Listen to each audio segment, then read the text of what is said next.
کون سے اختلافات ہوئے تھے؟ حضرت خالد بن ولید رضی اللہ تعالیٰ، حضرت عمر فاروق رضی اللہ تعالیٰ، ان کے درمیان کیا معاملات ہو گئے تھے؟ حضرت عثمان بن عفان رضی اللہ تعالیٰ اور دیگر صحابہ کرام کے درمیان، یہ سب باتیں لوگوں کو بڑی ایسی لگتی ہیں، دلچسپ ہے۔ اس میں آپ داخل ہوتے ہوتے نوجوان ایمان سے ہاتھ دھو بیٹھے۔ میں تو یہ کہتا ہوں وہ بہت بڑی چیزیں ہیں، تمہیں تو اپنے ماں باپ کے اختلاف میں بھی نہیں جانا چاہیے۔ تمہیں تو اتنا بھی حق نہیں ہے کہ تمہاری ماں اور تمہارے باپ آپس میں کسی بات پر اختلاف کر لیں تو بیٹا وہاں بیچ میں داخل ہو کر کے مزاحمت نہ کرے، اور نہ ہی ان کے قصوں کو مزے لے لے کر کے سناتا رہے۔ تمہیں اتنا بھی حق نہیں ہونا چاہیے، کیونکہ وہ بڑے ہیں بڑے۔ اب رہی بات صحابہ رسول اللہ کے، الصحابہ کلہم عدول، سارے صحابہ رسول اللہ کے عادل ہیں۔ وَكُلًّا وَعَدَ اللَّهُ الْحُسْنَى، قرآن کی 27ویں پارے کی سورہ حدید کی آیت ہے۔ اللہ قرآن میں فرماتا ہے رسول کے سارے صحابہ سے اللہ نے وعدہ کر لیا ہے کہ ان کو جنت ملے گی، ان کے لیے وعدہ ہے، اور انہی کے متعلق قرآن میں آیت نازل ہوئی، رضی اللہ عنہم ورضوا عنہ، اللہ ان سے راضی ہوا اور وہ اللہ سے راضی ہوا۔ 3 مرتبہ یہ آیت آئی قرآن پاک میں، اللہ تبارک و تعالیٰ ان سے راضی ہوا۔ میرے عزیزوں، جن سے خود اللہ راضی ہے اور کلام پاک میں سند کے طور پر آیت آ گئی، ان صحابہ کے بارے میں تم بات کر سکتے ہو؟ اس لیے سب سے پہلے آج میری گفتگو شروع ہونے سے پہلے یہ اہل سنت و جماعت کا مسلم عقیدہ سمجھ کر کے چلو، صحابہ کے آپس کے معاملات اور اختلافات ہمارا موضوع سخن کبھی نہیں ہو سکتا، ہماری تقریر کا عنوان کبھی نہیں ہو سکتا۔ ہاں، تاریخ ہم بتاتے ہیں، اور تاریخ بتانے کے بعد آپ کو ہمیشہ یہ بات محفوظ رکھنی چاہیے کہ وہ سب رسول اللہ کی صحبت یافتہ ہے، حضور کے سچے غلاموں میں سے ہیں۔ اگر ان کے درمیان کوئی معاملہ ہوئے بھی تھے تو ان کا مولا، ان کا آقا رسول کریم صلی اللہ تعالیٰ علیہ وسلم ان کے ساتھ ہے، اور رب العالمین ان کے ساتھ فیصلہ فرمانے والا۔ نہ تم سزا دے سکتے ہو نہ جزا دے سکتے ہو۔ آپ سنیے، باہمی اختلافات جو ہوتے ہیں، اختلاف کی 2 قسمیں ہیں۔ میں اب بات آ گئی ہے تو آج ہی بات بھی عرض کروں، کیونکہ اختلافات کثرت سے علماء میں بھی ہیں، بڑے بڑے طبقے میں اختلاف 2 قسم کے، ایک اختلاف محمود ہے اور ایک اختلاف مذموم ہے۔ اختلاف محمود جو ہے اچھا ہے، اور اختلاف مذموم بہت برا ہے۔ محمود اچھے اختلاف کو کہتے ہیں، تو آپ سوچیں گے کیا بھلا اختلاف بھی کوئی اچھا ہوتا ہے؟ ہاں ہوتا ہے، کیونکہ یہ بھی موجود ہے کہ حضور صلی اللہ تعالیٰ علیہ وسلم کی امت کے علماء کا اختلاف امت کے لیے رحمت ہے، اس پر باضابطہ کتاب ہے، موجود ہے۔ لیکن وہ اختلاف محمود، اس کے پورے شرائط ہیں۔ کیسے اختلاف؟ مثال کے طور پر حق پہچاننے کے لیے، حق جاننے کے لیے دونوں بھاگ رہے ہیں، دونوں دوڑ رہے ہیں۔ اس کی ایک مثال میں آپ کو دے دوں، رسول اللہ صلی اللہ تعالیٰ علیہ وسلم نے صحابہ کی ایک جماعت کو، بنو قریظہ ایک محلہ تھا، ایک قبیلہ تھا مدینے سے باہر، کہا کہ تم جلدی سے نکلو، اثر تک وہاں پہنچ جاؤ، اور اتنی جلدی جاؤ کہ اثر کی نماز وہیں جا کے پڑھنا، مدینے سے نکل جاؤ۔ حضور نے بھیجا۔ اب یہ صحابہ کی ایک جماعتیں جاری چل رہے تھے، بیچ راستے میں عصر کا وقت اتنا ہو گیا کہ سورج ڈوبنے کے قریب آیا، لیکن یہ ابھی اپنی منزل نہیں پہنچے۔ تو اب صحابہ کی جماعت میں اختلاف، آدھے صحابہ کہتے تھے کہ ہم نماز یہاں پڑھ لیں گے، سورج ڈوب جائے گا، عصر قضا ہو جائے گی۔ حضور کے فرمانے کا مقصد یہ نہیں ہے کہ عصر چھوڑ کر کے جاؤ، حضور نے فرمایا تھا جلدی جاؤ۔ بعض دوسرے صحابہ نے کہا نہیں، حضور نے فرمایا بنو قریظہ میں جا کے عصر پڑھو، ہم وہیں جا کر کے پڑھیں گے، چاہے سورج ڈوبے چاہے رہے۔ کہا رسول اللہ نے فرمایا ہے تو ہم وہی کریں گے۔ اختلاف ہوا، دونوں کے درمیان اختلاف، لیکن اس اختلاف کی وجہ سے ان دونوں نے آپس میں ایک دوسرے کو گالی گلوچ تو نہیں کیا، ایک دوسرے کے خاندان کو نہیں بولا، دونوں کی مرضی، دونوں کا مقصد حق کو پہچاننا، صحیح منزل تک پہنچنا دونوں کی خواہش تھی، نیک خواہشات ہیں، اس میں اختلاف ہوا۔ بہرحال آدھے لوگوں نے نماز پڑھی اور آدھے جو نماز نہیں پڑھے تھے وہ بنو قریظہ تک پہنچے، سورج ڈوب گئی، عصر قضا ہو گئی۔ اب یہ مسئلہ کون صحیح کون غلط آپ بتا سکتے ہو؟ یہ دونوں جماعتوں میں کس نے صحیح کیا کس نے غلط کیا؟ اٹکل پچھو مارو گے تو اپنے دماغ سے کچھ بھی بولو گے۔ ہاں نماز پڑھنے والے تو صحیح تھے، نماز چھوڑ دیا انہوں نے۔ میرے عزیزو، نماز انہوں نے اپنی طبیعت کی مان کر نہیں چھوڑا، حضور کے فرمان کو سمجھ کر۔ حضور نے فرمایا وہاں جا کر کے پڑھو، ان کا منشا یہی تھا۔ دونوں جماعتیں حق کی متلاشی تھیں، لیکن یہ مسئلہ رسول پاک کی حیات میں واقع ہوا تھا، ظاہری حیات میں، تو رکھ دیا گیا سامنے۔ اللہ کے حبیب صلی اللہ تعالیٰ علیہ وسلم سے عرض کیا گیا، یا رسول اللہ صلی اللہ علیہ وسلم، دونوں جماعتوں میں ایسا اختلاف ہوا، آدھے لوگوں نے نماز پڑھی آدھے نے نہیں پڑھی، کیا ہے اس کا مسئلہ؟ حضور صلی اللہ تعالیٰ علیہ وسلم نے کیا فرمایا؟ یہ میرے صحابہ کی دونوں جماعتیں حق پر ہیں، دونوں حق پر۔ یہاں سے پتہ چلا کہ حق کی تلاش میں نکلنے والا اختلاف وہ محمود ہوتا ہے۔ دونوں اللہ رب العزت کی رضا چاہتے ہیں، باقی اور کوئی مقصد نہیں۔ صحابہ میں بھی جو باتیں ہوئی ہیں وہ حق کو پہنچنے کے لیے، اللہ کی رضا حاصل کرنے کے لیے۔ وہ ایسا نہیں ہے کہ اپنی غلطی اور اپنے پیٹ سے کوئی چیز نکلی اور اس پر لڑ پڑے۔ اللہ کی رضا، ایک بندے کو لگتا ہے اس میں اللہ کی رضا ہے، دوسرے کو لگتا ہے اس میں اللہ کی رضا ہے۔ اللہ کی رضا حاصل کرنے کے لیے اختلاف جو ہوا وہ اختلاف محمود، اور اپنی نفسانی خواہشات کے لیے جو اختلاف ہوتا ہے اس کو اختلاف مذموم کہتے ہیں، جو آج بہت ساری جگہوں پر واقع ہو چکا ہے۔ پرسنل دشمنی، ذاتی دشمنی کے لیے دین کا بھی استعمال، قلم کا بھی استعمال، زبان کا بھی استعمال، گالی گلوچ کسی بھی حد تک لوگ جانے کو تیار ہو جاتے ہیں۔ یہ اختلاف محمود نے اختلاف مذموم۔ کسی عالم کی تحقیقات سے اگر آپ کو اختلاف ہے تو ادب کے دائرے میں اس کا اختلاف کر سکتے ہو، ادب کے دائرے میں۔ ایسے اختلافات کی بہت لمبی فہرست ہے، لیکن ابھی آج ہمارا ٹاپک نہیں ہے۔ میں نے یہ بات کیوں شروع میں رکھی؟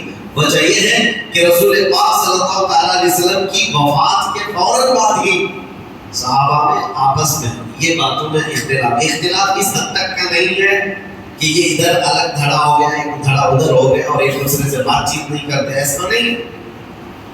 حضور پاک صلی اللہ تعالیٰ علیہ وسلم کا جسم مبارک ابھی حجرے میں رکھا ہے، صحابہ موجود تھے۔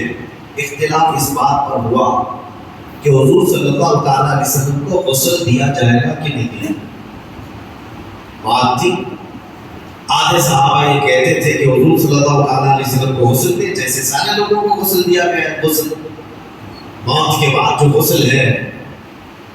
اب حضور صلی اللہ تعالیٰ علیہ وسلم کے لباس پاک کو کوئی ہٹائے، حضور کے لباس کو کوئی ہٹائے اور کوئی دوسرا غسل دے، ان معاملات کو لے کر کے صحابہ حجرے میں کھڑے ہو کر کے آپس میں یہ باتیں کر رہے تھے۔ یہ اختلاف مذموم نہیں محمود تھا۔ بعض کہہ رہے تھے غسل دیا جائے، بعض صحابہ کہہ رہے تھے نہیں، نبی پاک صلی اللہ تعالیٰ علیہ وسلم نور علی اللہ کے رسول صلی اللہ تعالیٰ علیہ وسلم اسی حالت میں دنیا سے جائیں گے۔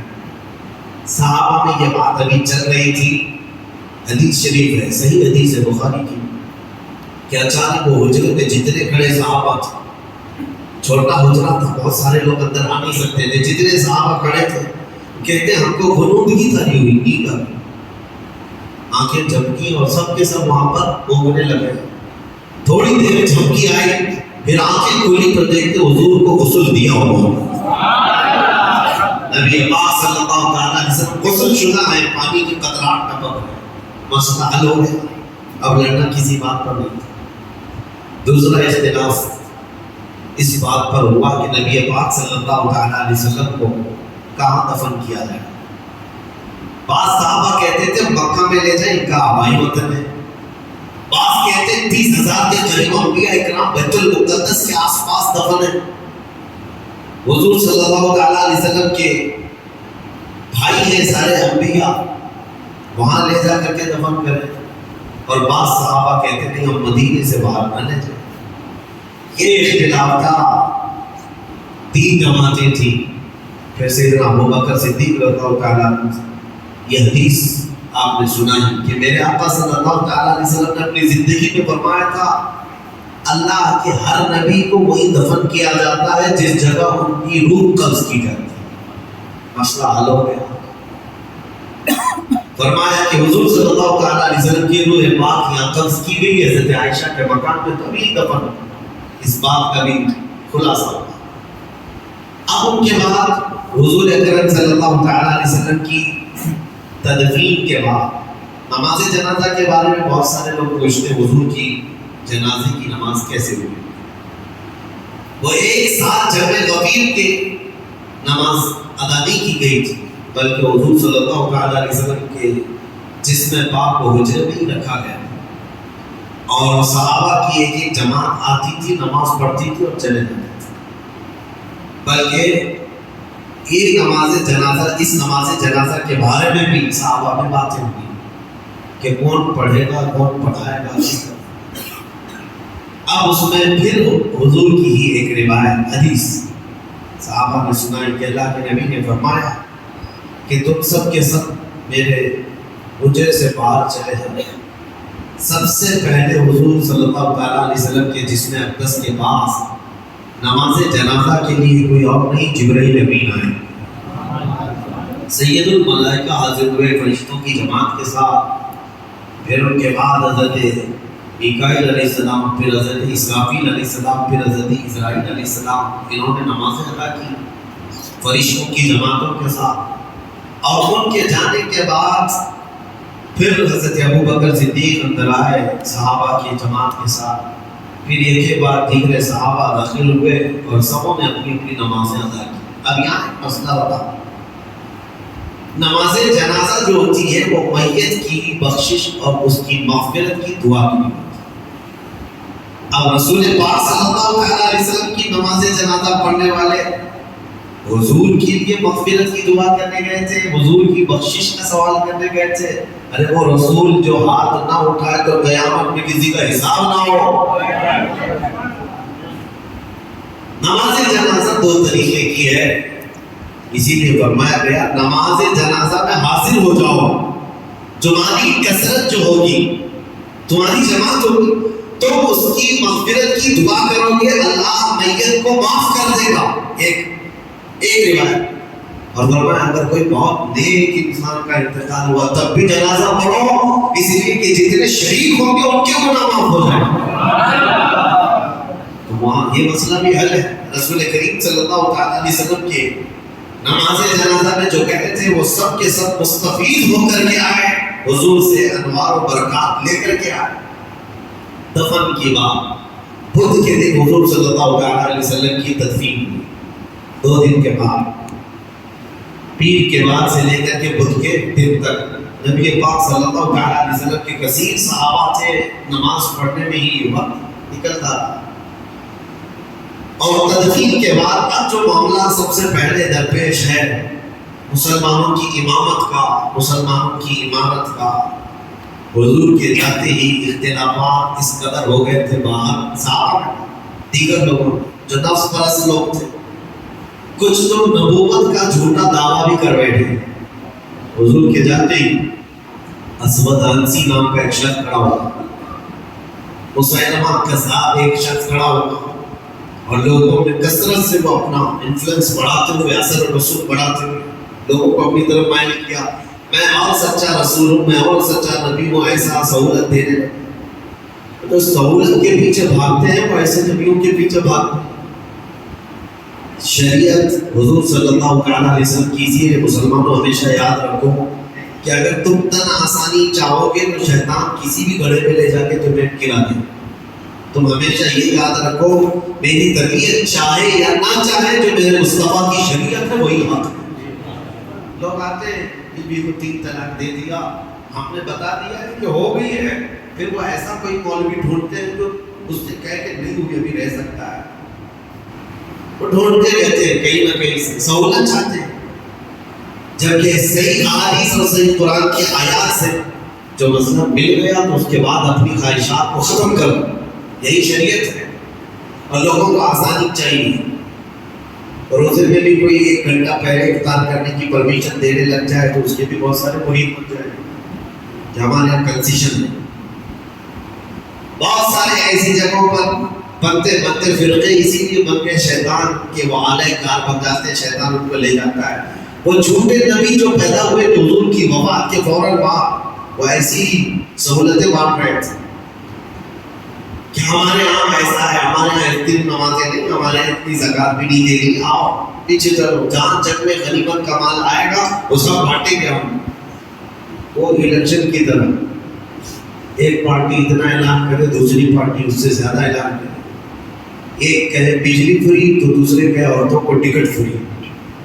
یہ لوگوں کو بہلانے اور پھسلانے کے جو ترغیبی انعامات ہوتے ہیں. میرے عزیزو ایک بات یاد رکھنا, شریعت مصطفیٰ صلی اللہ تعالیٰ علیہ وسلم میں اگر کوئی اس طرح کی چیزیں لائے تو اس کو نکال کر پھینک دینا.